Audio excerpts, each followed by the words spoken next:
নমস্কার বন্ধুরা, এই মুহূর্তের বড় ঘোষণা, অন্নপূর্ণা ভান্ডার প্রকল্পে আপনার ব্যাঙ্ক অ্যাকাউন্টে ৩,০০০ টাকা আসেনি, আপনার টাকা বন্ধ। আপনি কি টাকা পাবেন না? এই নিয়ে এই মুহূর্তে বিরাট বড় ঘোষণা করা হয়েছে। যারা যারা টাকা পায়নি, কবে পাবেন জুলাই মাসের টাকা, এখানে কিন্তু প্রমাণ সহকারে আপনাদের দেখাতে চলেছি যে কবে নাগাদ আপনারা টাকা পাবেন। আপনারা কি সত্যি টাকা পাবেন কি পাবেন না, রাজ্যের মুখ্যমন্ত্রী কিন্তু স্পষ্টভাবে জানিয়ে দিয়েছে। সেটার কিন্তু লাইভ প্রমাণ আজকে আপনাদের দেখাতে চলেছি। তার সঙ্গে সঙ্গে যারা যারা এখনও পর্যন্ত টাকা পায়নি তাদের ফাইনাল তারিখ, অর্থাৎ আপনারা কবে থেকে টাকা পাবেন, সেটাই কিন্তু আজকের এই ভিডিওতে স্পষ্টভাবে জানাবো। যারা যারা টাকা পায়নি, টাকা বন্ধ ভাবছেন যে আমার ব্যাঙ্ক অ্যাকাউন্টে টাকা কেন বন্ধ, টাকা কেন আসছে না, এই নিয়ে আপনার মনে যে ধোঁয়াশা সৃষ্টি হয়েছে, সেই ধোঁয়াশা ক্লিয়ার করার জন্য আজকের এই ভিডিও। তাই শুরু থেকে শেষ পর্যন্ত দেখবেন, না হলে কিন্তু আপনি কিছুই বুঝতে পারবেন না এবং আপনার মনে দুশ্চিন্তা ক্লিয়ার হবে না। তো চলুন বন্ধুরা শুরু করি। শুরু করার আগে আপনাদের কাছে ছোট্ট একটি রিকোয়েস্ট, যদি আপনি এই চ্যানেলে নতুন দর্শক হয়ে থাকেন তো চ্যানেলটিকে অবশ্যই সাবস্ক্রাইব করতে ভুলবেন না এবং পাশে থাকা বেল নোটিফিকেশনটি অন করতে ভুলবেন না। তার সঙ্গে সঙ্গে ফেসবুক পেজ থেকে দেখে থাকলে পেজটিকে ফলো করতে ভুলবেন না। তো চলুন বন্ধুরা শুরু করি। তো বন্ধুরা, আপনি যদি একজন অন্নপূর্ণা ভান্ডার প্রকল্পের প্রাপক বা সুবিধাভোগী বা বেনিফিশিয়ারি হয়ে থাকেন, তাহলে আপনাদের এই কয়েকটি জিনিস মাথায় রাখতে হবে, যেটা কি না অন্নপূর্ণা যোজনার এলিজিবিলিটি ক্রাইটেরিয়া। মানে কথা হচ্ছে, এই প্রকল্পে আবেদন করতে গেলে আপনাদের কি কি মানদণ্ড, মানে আপনাদের কি কি শর্ত পালন করতে হবে, সেটাই কিন্তু দেখুন। আগে দেখবেন, তারপরে আপনাদের প্রমাণ দেখাবো যে প্রত্যেককেই টাকা দেওয়া হবে। এই নিয়ে কি জানিয়েছে রাজ্যের মুখ্যমন্ত্রী শুভেন্দু অধিকারী। ঠিক আছে, প্রথমে দেখুন, এখানে বলা হয়েছে এলিজিবিলিটি বলা হয়েছে, এরকম 1 নম্বর 2 নম্বর 3 নম্বর করে দেওয়া রয়েছে।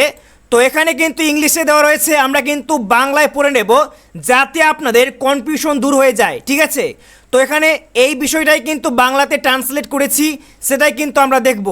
দেখতে পাচ্ছেন যোগ্যতা, এলিজিবিলিটি মানে যোগ্যতা বোঝানো হয়েছে। ঠিক আছে, প্রথমে 1 নম্বরে দেখতে পাচ্ছেন আবেদনকারীকে অবশ্যই একজন মহিলা হতে হবে।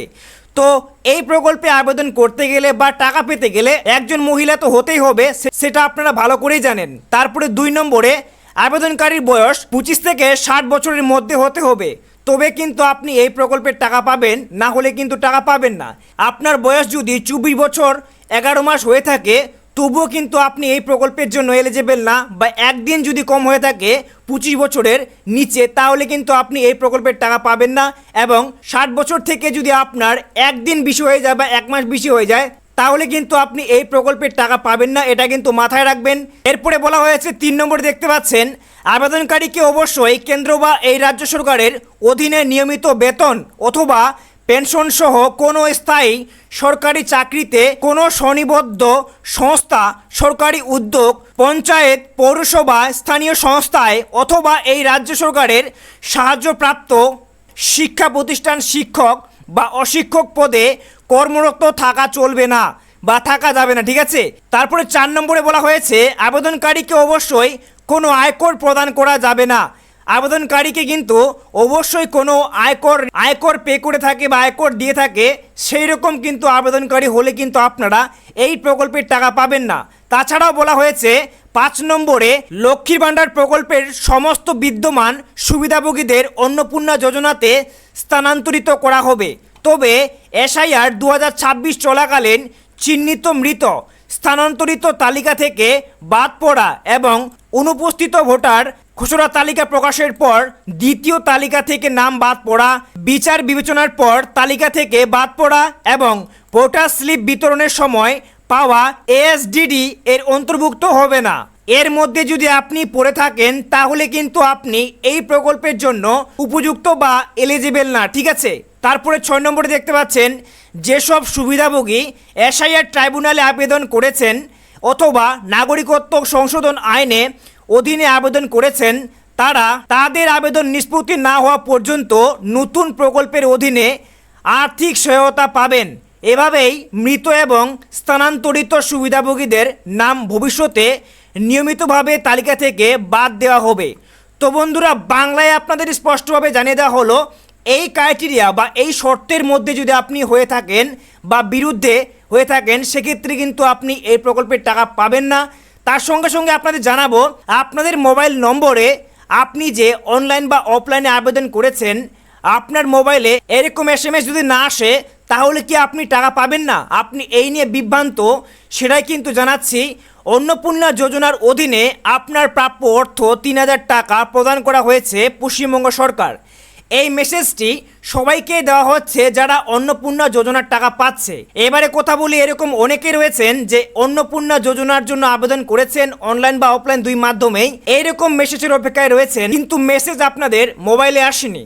তাহলে কি আপনি টাকা পাননি? আর সেটার জন্যই কিন্তু আপনাদেরকে বলবো, এই মেসেজটি না আসলেও কিন্তু আপনি আপনার ব্যাঙ্ক অ্যাকাউন্ট, যে ব্যাঙ্ক অ্যাকাউন্ট নম্বরটিতে ডিবিটি লিঙ্ক করানো রয়েছে, সেই মোবাইল নম্বরটি একবার আপনি চেক করে নেবেন। কারণ এখানে এরকম অনেকেই টাকা পেয়েছে যে এই এসএমএসটি না পাওয়ার পরেও উনি কিন্তু 3,000 টাকা করে পেয়ে গেছেন।